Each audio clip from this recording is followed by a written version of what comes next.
தென் திருப்பேரை அருள்மிகு மகர நெடுங்குழைக்காதர் கோயில் பங்குனி திருவிழா கருட சேவை நடந்தது.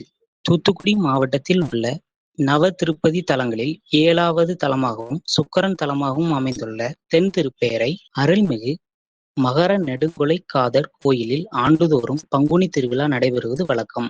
அதேபோல் இந்த ஆண்டுக்கான திருவிழா கடந்த 25ஆம் தேதி கொடியேற்றத்துடன் தொடங்கியது. தொடர்ந்து 10 நாட்கள் நடைபெறும் விழாவில் தினமும் தினசரி காலை மாலையில் சுவாமி நிகரில் முகில்வண்ணன் தாயார்களுடன் வீதி புறப்பாடு நடைபெறும். 5ஆம் திருவிழாவான நேற்று கருட சேவை நடந்தது. அதனை முன்னிட்டு அதிகாலை நடை திறக்கப்பட்டு சிறப்பு பூஜைகள் நடந்தது. தொடர்ந்து நித்தியல் கோஷ்டி நடந்து தீர்த்தம் வழங்கப்பட்டது. பின்னர் இரவு 11 மணிக்கு கருட வாகனத்தில் சுவாமி நிகரில் முகில்வண்ணனும் அன்ன வாகனத்தில் தாயாரும் எழுந்தி பக்தர்களுக்கு காட்சி கொடுத்தனர். தொடர்ந்து 4 ரத வீதிகளிலும் திரு வீதி உலா நடந்தது. இதில் திரளான பக்தர்கள் கலந்து கொண்டு சுவாமி தரிசனம் செய்தனர். வருகின்ற ஏப்ரல் 2ஆம் தேதி தேரோட்டம் நடைபெறுகிறது. ஏப்ரல் 3ஆம் தேதி தீர்த்தவாரி நடைபெறும்.